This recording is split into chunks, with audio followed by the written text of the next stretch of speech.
Han pasado 5 minutos de las 6:30 de la tarde. Es un momento propicio para recibir a un columnista y compañero nuestro. Para recibir a Daniel González, periodista y docente universitario de la Universidad Nacional de Cuyo, con quien semana a semana nos encontramos o vamos comentando algunas cuestiones que tienen que ver con el análisis de medios. Daniel González, buenas tardes. ¿Qué tal, Natalia? Saludo también a Julio y Santiago, si está por allí por la mesa. ¿Cómo les va? ¿Cómo andan? Bien. Hola, Daniel, estamos muy bien.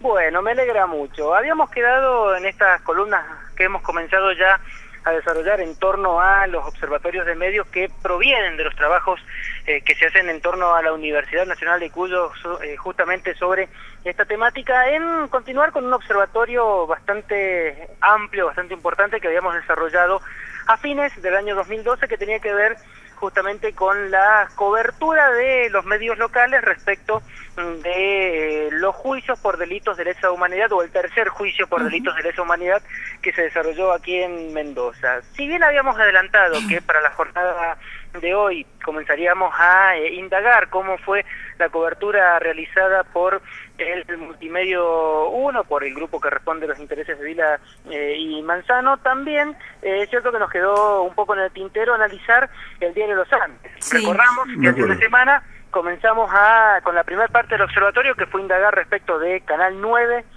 y del Diario de los Andes.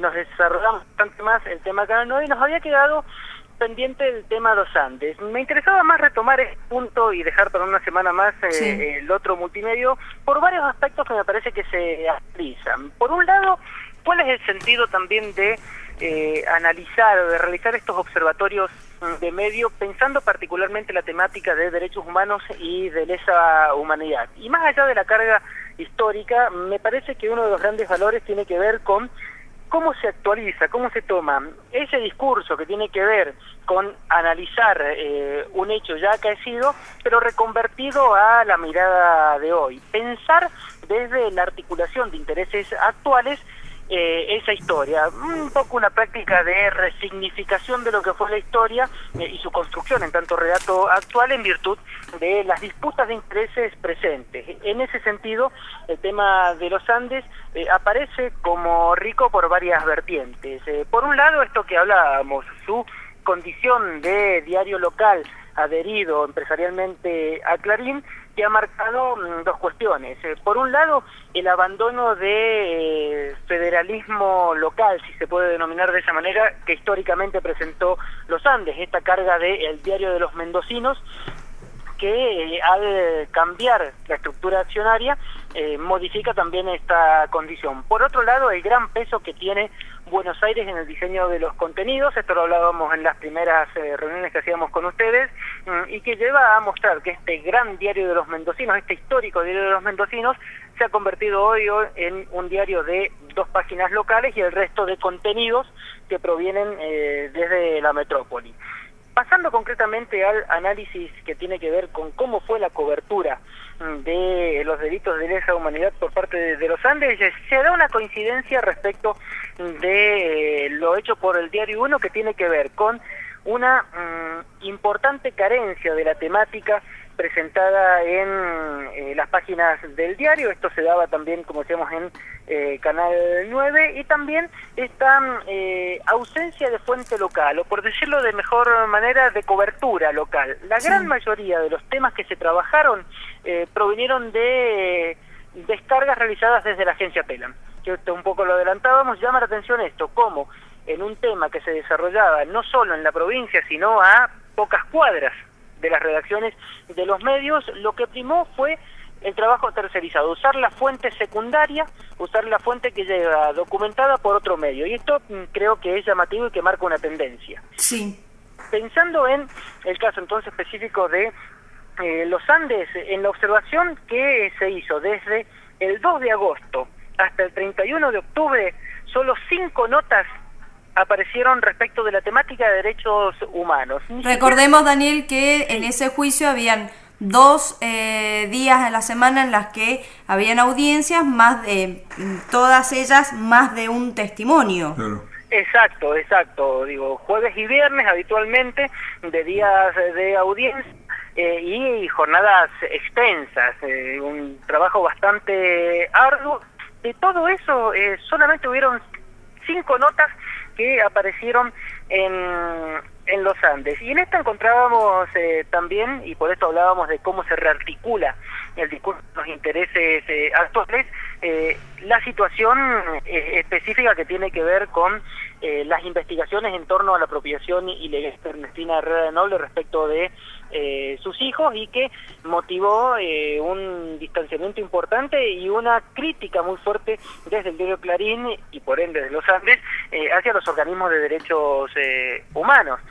Recordemos también, la aparición del tema Joclender tuvo que ver como una respuesta mediática a el impulso de investigar la procedencia filial de los hijos apropiados ilegalmente por Ernestina Herrera de Noble. Esto se reflejó entonces en que en toda esta cobertura desde el diario Los Andes solamente aparecieron 5 notas y ninguna de ellas como titular, es decir, ninguna de las notas en torno a la investigación por delitos de lesa humanidad en Mendoza tuvo carácter de noticia titular para el diario Los Andes, lo cual marca una indiferencia, pero también abandono, un retroceso del peso periodístico que Los Andes intentaba darle a este aspecto. 2 de ellas fueron secundarias absolutamente, es decir, ocuparon lugares menores, y hubieron que tuvieron un cierto lugar destacado en algunas páginas interiores. Algo llamativo tenía que ver con algunas diferencias que aparecieron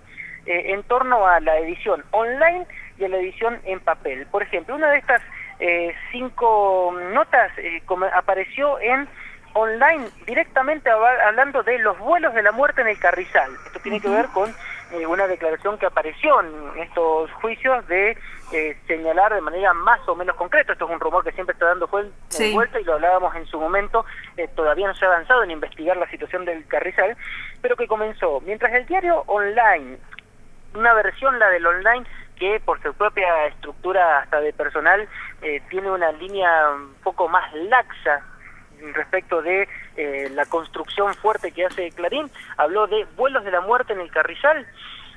En la edición impresa ese mismo día el titular fue: denuncian la existencia de archivos sobre desaparecidos en el Carrizal. Le sacaron la carga fuerte de los vuelos de la muerte, como algo que no ocurrió acá en Mendoza, que no fue una buena práctica de Mendoza. Y esto tuvo que ver con algo que sí se repitió mucho en general en todos los medios, pero particularmente en estos 2 que venimos analizando: la despersonalización y la laxitud, la bajada de cierta crítica respecto de crítica en tanto a densidad de tratamiento de información, me refiero, de estos sucesos. Lo hablábamos la otra semana. Fueron desaparecidos, se trataron delitos de lesa humanidad, no hubo historias de vida, no hubo personas que fueron las víctimas de estos sucesos. Algo así apareció también en Los Andes en cuanto a esta ampliación, a esta generalidad de tratamiento de los temas.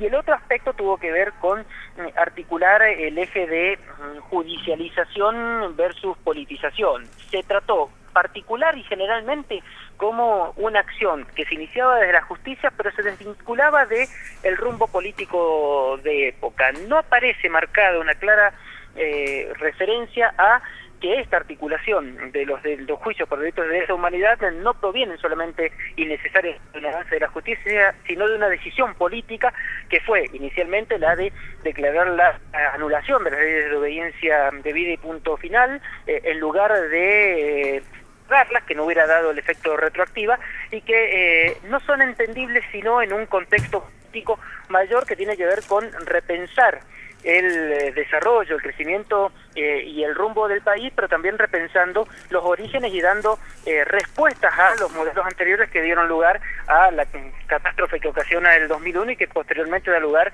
al cambio de modelo. Es decir, la descontextualización para, en todo caso, cumpliendo en alguna medida con la información, mantenerla en un grado de superficialidad necesario, en todo caso, para esa línea editorial, ¿no? Exactamente, y descontextualización que tiene que ver como marcarla como un hecho histórico, algo que pasó pero que no tiene efectos hoy, que hay que juzgarlo porque fue un delito cometido, pero que inició y concluyó en sí mismo, que no hay repercusiones a futuro. Esto es lo que escapa y que el mecanismo de judicialización frente a la anulación de politización redunda en los beneficios en la línea que vos marcás, Natalia. Bueno, muchísimas gracias.